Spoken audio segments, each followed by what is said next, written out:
programa número 8 de este semestre enero-mayo del 18. Y estamos aquí con alumnos de la materia Proyecto de Ciudadanía de quinto semestre del programa cultural de la Prepatec, y que como cada semana nos vienen a hablar sobre los avances de sus proyectos de investigación, y que como tal, y queremos acotar en esto, que son avances que todavía no están completamente desarrollados, sino que nos vienen a presentar lo que han investigado hasta el momento, por lo cual algunos datos pueden estar sujetos a correcciones o consolidaciones, etcétera, pero esto se va a consolidar y terminar hasta el final del semestre, cuando ellos terminen sus proyectos de investigación.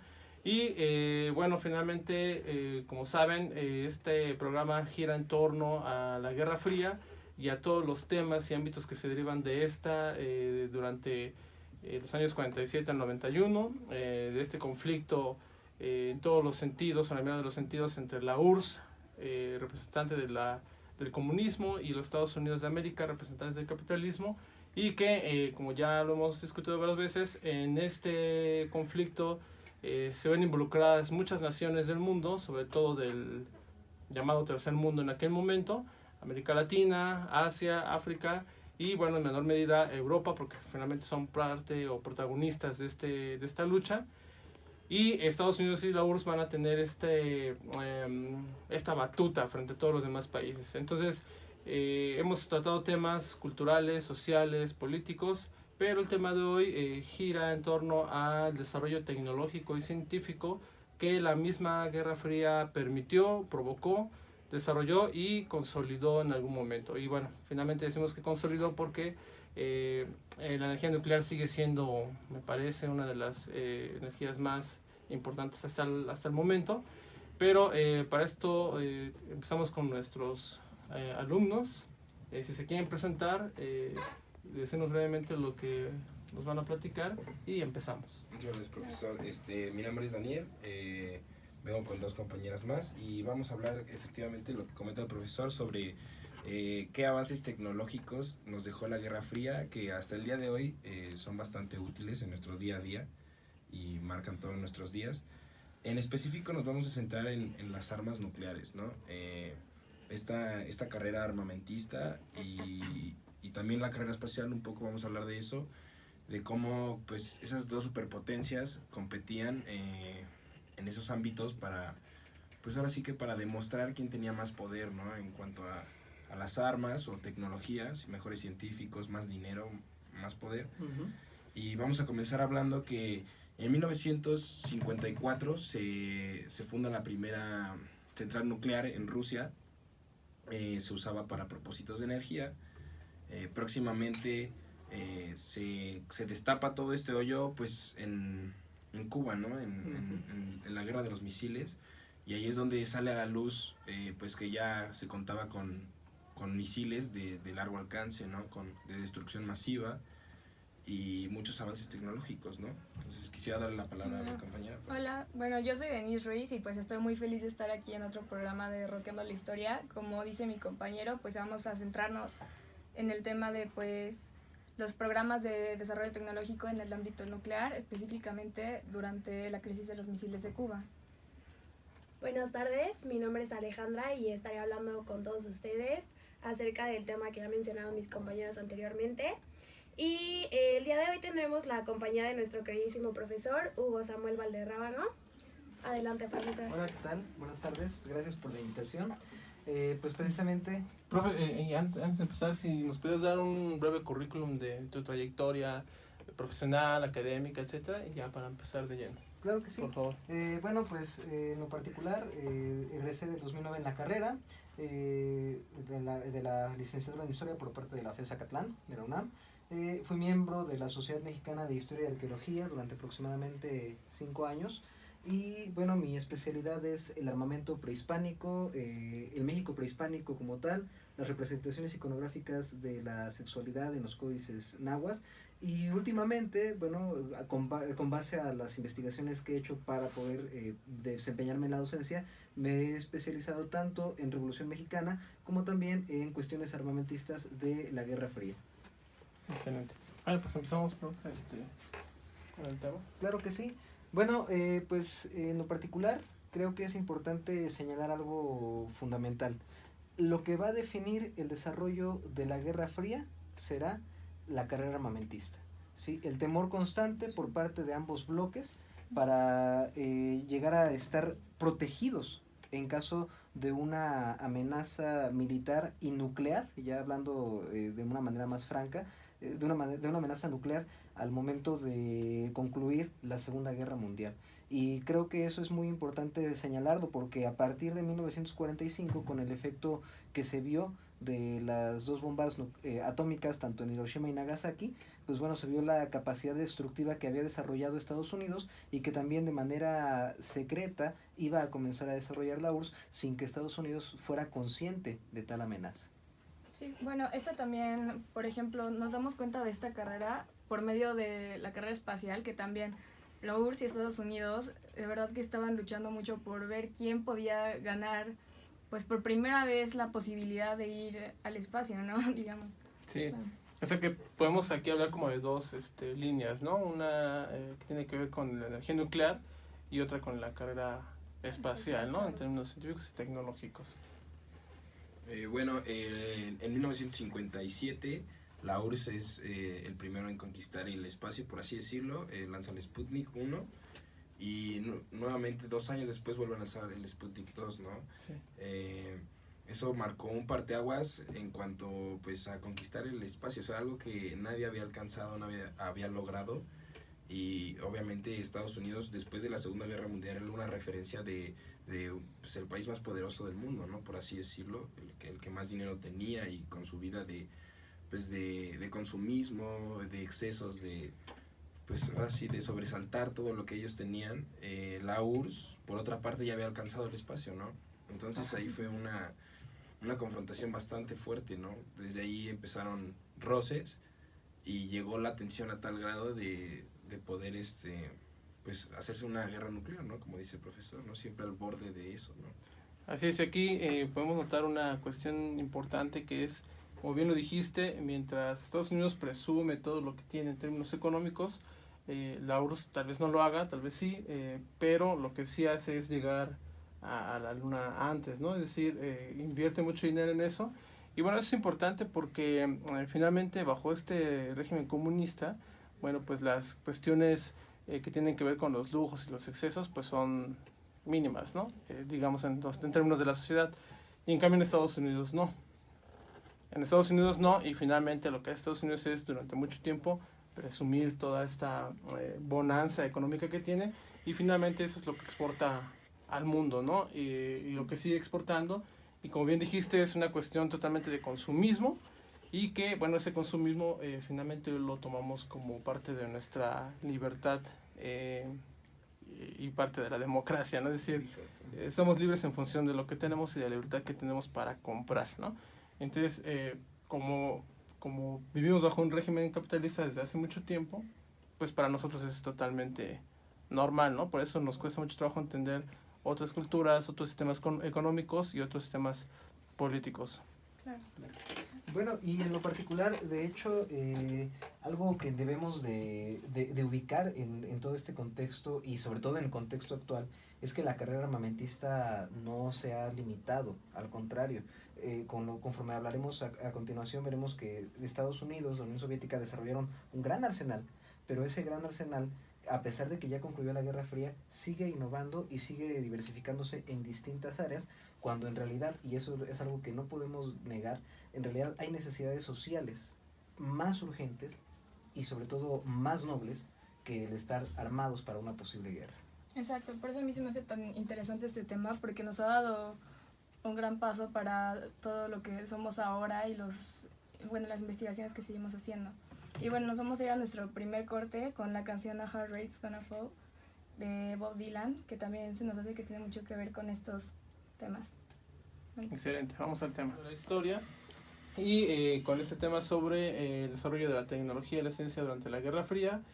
Nuestros compañeros ya dieron un contexto general de lo que ocurría, el profesor Hugo también, y ahorita vamos a concentrarnos un poco más en las cuestiones más específicas y concretas del problema, Y para eso vamos a hablar un poco sobre este contexto histórico para introducirlos al tecnológico.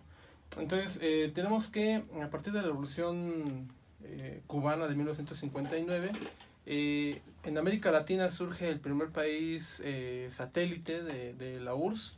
Ajá, y frente a esto Estados Unidos va a tener una posición ofensiva, ¿no? ¿Por qué? Porque finalmente el comunismo no había llegado hasta ese momento, había llegado a Perú años antes, pero de manera local y muy cerrada, pero con la Revolución Cubana el comunismo llega a América, ¿no? Es decir, a la zona de influencia directa y más cercana de Estados Unidos.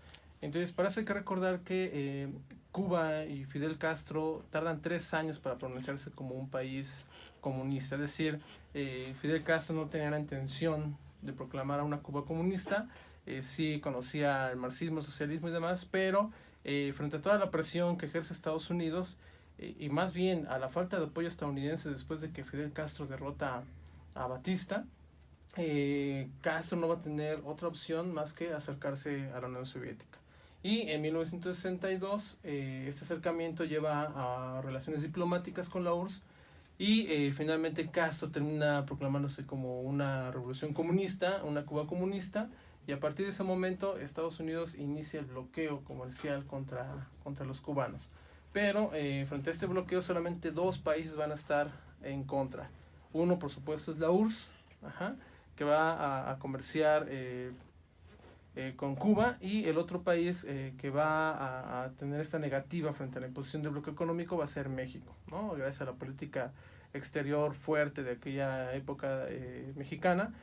Y Estados Unidos va a estar preocupado porque esas relaciones comerciales con la URSS lo que va a llevar es a que la URSS aproveche la situación y la posición geográfica de Cuba para mandar sus primeros misiles a América, ¿no? Y que, como bien había dicho Daniel, sí, aunque ya existen estos misiles de largo alcance, no importa, pues tenemos Cuba muy cerca y es mucho mejor, ¿no?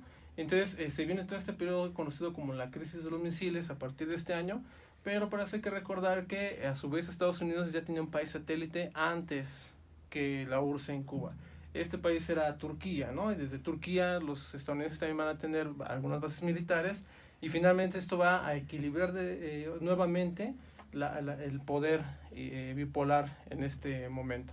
Y bueno, en este contexto histórico y político se desarrolla toda esta cuestión científica y tecnológica. Correcto. Bueno, como comenta bien, profesor, en ese momento era un país satélite porque siempre fue así, de hecho, ¿no? Creo que agarraron muchos países satélites para hacer sus guerras, como Vietnam, como pues países del Medio Oriente, ¿no? Así es. Esta fue la primera vez que fue una tensión tan fuerte después del bloqueo de Berlín, ¿no? Que bien lo recordábamos, que también pues, eran armamento contra armamento, ¿no? En ese momento pues, eran tanques, armas, no tan avanzadas, no eran misiles ni mucho menos. Así es. Y en este momento, pues en 1962, el bloqueo comercial, en menos de 3 días, ya había barcos, ya había submarinos, aviones, o sea, en menos de 48 horas, o sea, estaba rodeada la isla, ¿no? Fue algo impresionante y en ese momento Estados Unidos toma la posición defensiva en el aspecto de que, oye, pues yo también tengo mis misiles en Turquía, ¿no? Así es. Entonces, en cualquier momento los puedo utilizar también. Eso fue un hilo, ¿no? Dependió de un hilo de esa conversación diplomática entre los presidentes, que al final acordaron tener un teléfono, ¿no? Una línea directa. Así es. Porque cualquier suceso o cualquier general o cualquier persona que estuviera adentro de ese movimiento militar podía hacer estallar, ¿no? En algún momento. Toda Pues, esta tensión y aparte de eso, pues como bien comentas, un bloqueo comercial abarca muchas cosas, ¿no? Comida, recursos, cosas básicas para vivir. Entonces en Cuba pues, la gente se encontraba mal, ¿no? No tenía que comer, no tenía nada. Entonces había una locura en la sociedad en ese momento, y luego pues cuando Estados Unidos descubre que se apropia de Cuba, por así decirlo, ¿no? Porque así lo tomó, ¿no? Sí. Cuba es mío, y ahí empezó como, pues como un juguete, ¿no? Es mío, no es mío, y estaban amenazando la vida de millones de personas, ¿no? Así es, y todos los contenidos van a ser juguetes, ¿no? Piezas de ajedrez en este juego entre estas dos potencias. Y como bien mencionabas, esta línea directa entre la URSS y Estados Unidos va a generar esto conocido como el teléfono rojo, ¿no? Sí. Que Stanley Kubrick muestra muy bien en su película Doctor Strangelove, que por cierto vamos a transmitir en este proyecto de Cinetech todos los miércoles a las 3. Que finalmente va a provocar que los países sean nada más que eso, casi juguetes, ¿no? Sí. Sí, bueno, Bueno, a mí también me gustaría recalcar la crisis de los misiles, que como bien dijimos, surge cuando aviones espías norteamericanos detectaron la construcción de rampas de misiles soviéticas en territorio cubano. Y bueno, a mí me gustaría preguntarle, profesor Hugo, si cree que hubieron grandes avances tecnológicos y científicos durante la crisis de los misiles. A consecuencia de este acontecimiento, Estados Unidos se da cuenta de algo. Había subestimado el poder armamentista y el desarrollo tecnológico de la Unión Soviética. Vamos en retroceso por el inicio del proyecto Manhattan. Todos sabemos en el ámbito histórico que el proyecto Manhattan surge a consecuencia de la competencia que tiene Estados Unidos para ganarle la carrera armamentista nuclear a los nazis. Pero al mismo tiempo que se tiene que estar cuidando de los nazis, también se tiene que estar cuidando de los espías rusos para evitar que ellos puedan obtener algo de estos avances. Estados Unidos ya había hecho gala de 2 bombas nucleares en Hiroshima y Nagasaki, 2 bombas de fusión nuclear, donde se desarrolla se desata una reacción en cadena por parte de los átomos del plutonio y del uranio. Sin embargo, con la crisis de los misiles, Estados Unidos se percata de que la Unión Soviética, desde 1939, en plena Segunda Guerra Mundial, ya habían creado una comisión para la investigación del radio, para la investigación del uranio, y por lo tanto, aunque los habían subestimado, ellos habían hecho sus esfuerzos por conseguir armamento.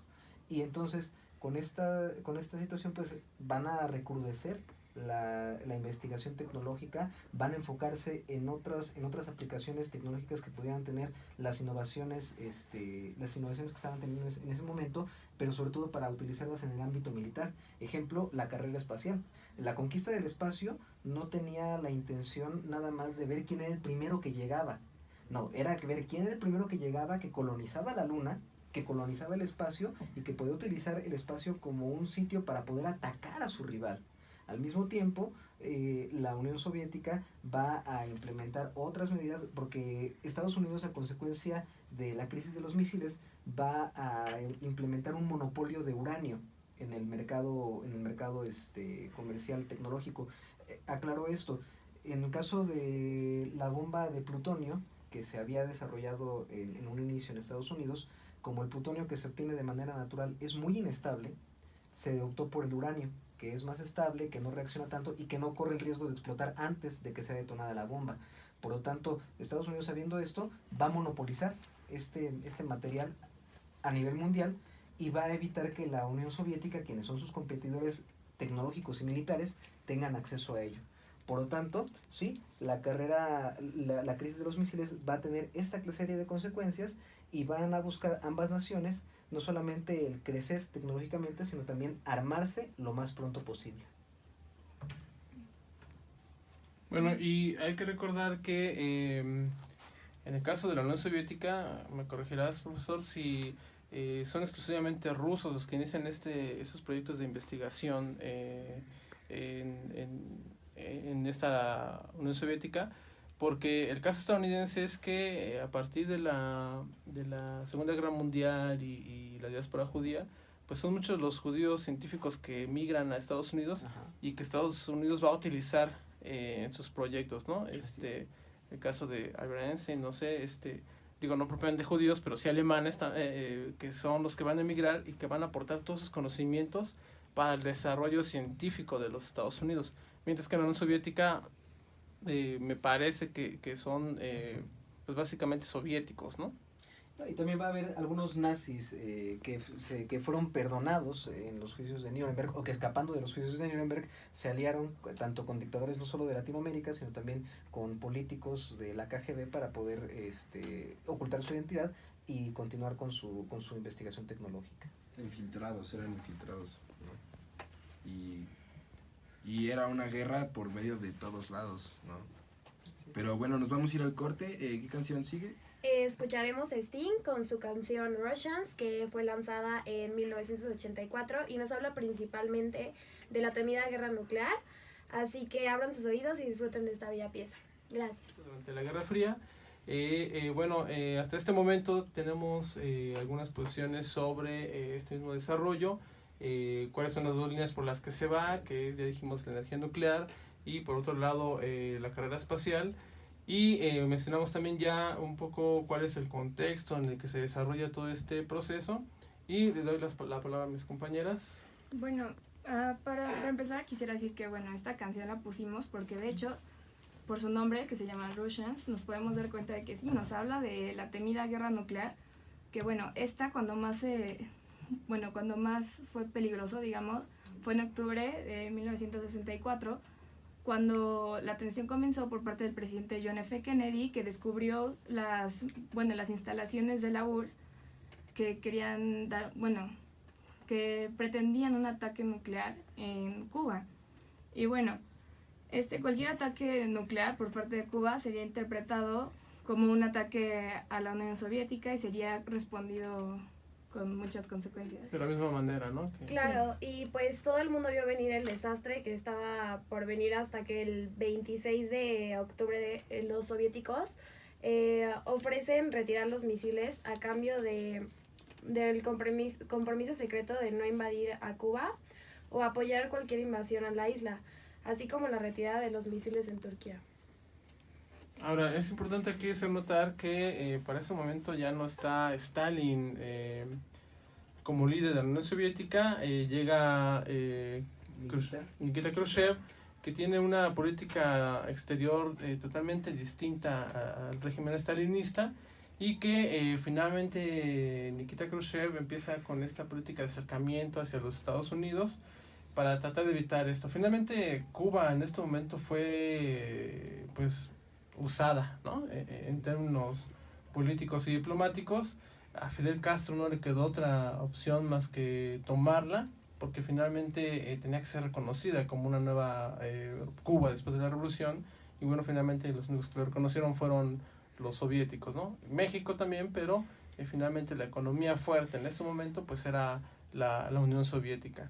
Y bueno, ¿qué es lo que provoca esto entonces? Que los soviéticos decidan no seguir con este enfrentamiento o esta tensión nuclear, que si bien todo el mundo tenía miedo de una posible guerra nuclear, a los soviéticos no les convenía, así como a los estadounidenses tampoco, ¿no?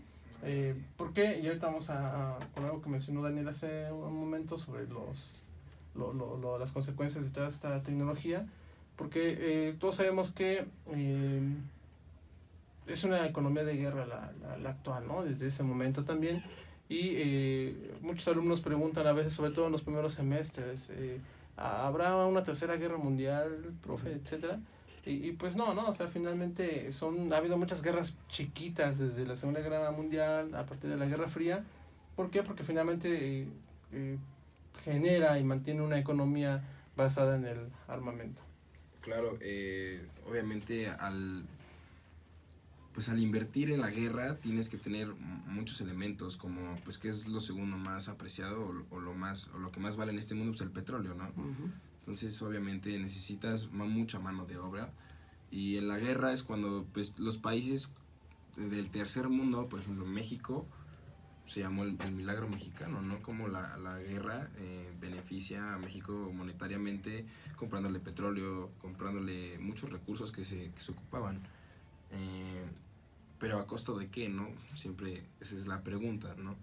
Entonces, solo para complementar, me gustaría mencionar cómo la primera bomba de hidrógeno fue detonada en las Islas Marshall por parte de la URSS. Que nos platicara un poco, profe, usted que sabe de las armas, ¿cómo fue ese suceso? Bueno, en cuanto a la bomba de hidrógeno, que obviamente su comportamiento va a ser distinto al de las bombas atómicas que se detonaron en Hiroshima y Nagasaki, la bomba de hidrógeno ya representa una aplicación del conocimiento astrofísico sobre el funcionamiento del Sol. El Sol en su interior, según comprendemos en la actualidad por los avances científicos que se han hecho en la astrofísica, genera una fisión, es decir, una implosión de neutrones y mezcla tanto el helio, el hidrógeno y demás gases nobles para poder desprender energía y radiar calor. Algo similar se aplica en la bomba de hidrógeno de una forma un poco más compleja y con una reducción de costos, aunque siguen siendo obviamente costos millonarios, claro, porque se utilizan isótopos, es decir, elementos alterados para que su composición sea distinta, para que al generar la implosión logren esta fisión y entonces desprendan una mayor cantidad de energía, por lo tanto la destrucción es mucho mayor. Es mayor y al ser mayor, esta destrucción pues llega a inutilizar varios los sitios en los cuales se genera. El ejemplo lo tenemos con el archipiélago de las Islas Marshall, de las conocidas Islas Bikini. Sí. 30 años que no se pueden utilizar y después de eso hay que ver si efectivamente las condiciones de la radioactividad permiten que paulatinamente se comiencen a poblar. En lo particular considero que este tipo de aplicaciones pues bueno denigran a la ciencia. Esa es mi opinión personal. Sí, concuerdo con eso, la verdad. Hay aplicaciones muy buenas, la verdad, después de esa, pues de ese evento de la bomba, que la tiraron, la bomba de hidrógeno, se logró el primer trasplante de riñón y pues obviamente se utilizan aparatos que hacen trabajos nucleares y ha habido muchos avances en la medicina, ¿no? Y de energéticos sobre todo. Lo más importante. Y bueno, volviéndonos a centrar un poquito en el tema de la crisis de los misiles, quiero decir que las cosas de verdad se empezaron a poner muy feas el 24 de octubre, cuando pues centenares de buques estadounidenses se desplegaron alrededor de Cuba y decenas de escuadrones de combate patrullaban con orden de interceptar los cargos soviéticos que llevaban material de guerra. Claro, y las fuerzas estratégicas fueron colocadas en estado de alerta máxima, lo cual precedía al desencadenamiento de guerra nuclear. Centenares de bombardeos atómicos patrullaban el cielo y se colocaban las ojivas de los misiles intercontinentales. Bueno, aquí sería interesante saber qué es lo que pensaban, pues en este caso los cubanos, ¿no? En medio de todo este conflicto entre las dos potencias y bueno, finalmente retomando toda esta parte tecnológica y cómo es lo que o cómo afecta directamente a la sociedad, bueno, pues tenemos esta pregunta con lo que nos acaban de decir nuestras compañeras sobre, bueno, cómo vivían los cubanos eso, cómo vivían los mismos estadounidenses eso, porque pues estaban conscientes de que su país era quien estaba patrullando con esas bombas nucleares y que podía llevar un conflicto directo con la URSS, ¿no? Y como bien decía nuestro compañero Daniel, también cuál es el costo de esa ciencia, ¿no? Me recuerda un poco a Mario Benedetti con este poema donde se pregunta, pues sí, llegar a la luna fue un gran salto para el hombre, ¿no? Para la humanidad, pero un pequeño paso para la sociedad, ¿no? Digo, en el sentido de que ¿dónde se refleja esos beneficios? Bien decías, pues sí, hay algunos beneficios como trasplantes de riñón, etcétera, pero ¿quién puede pagarlos también? ¿No? Bueno, para nuestro siguiente corte musical tendremos la canción multiviral de Calle 13, que ahorita les explicaremos por qué decidimos incluirla aquí. Vamos al programa número 8 y continuamos con el tema sobre la ciencia y la tecnología durante la Guerra Fría y nuestros compañeros van a explicarnos el porqué de esta canción, porque como ya hemos mencionado muchas veces, la música finalmente se vuelve en una expresión de un tiempo, ¿no? Y si no es del mismo tiempo, finalmente se vuelve una expresión de lo que ha sucedido antes. Claro, y pues nosotros decidimos poner Multiviral de Calle 13 porque nos habla de las injusticias de la ciudad y de la población en etapa de crisis y el sufrimiento de los habitantes durante la guerra. Asimismo, esta canción llega a mencionar que en algunas partes del mundo la población sufría por causa de la carrera armamentista entre las dos potencias más poderosas durante ese tiempo. Sí, eso es algo que de hecho caracteriza mucho a Calle 13, o sea, ser como la voz del pueblo, ponerse en el lugar de qué está pasando, qué es lo que de verdad están sintiendo.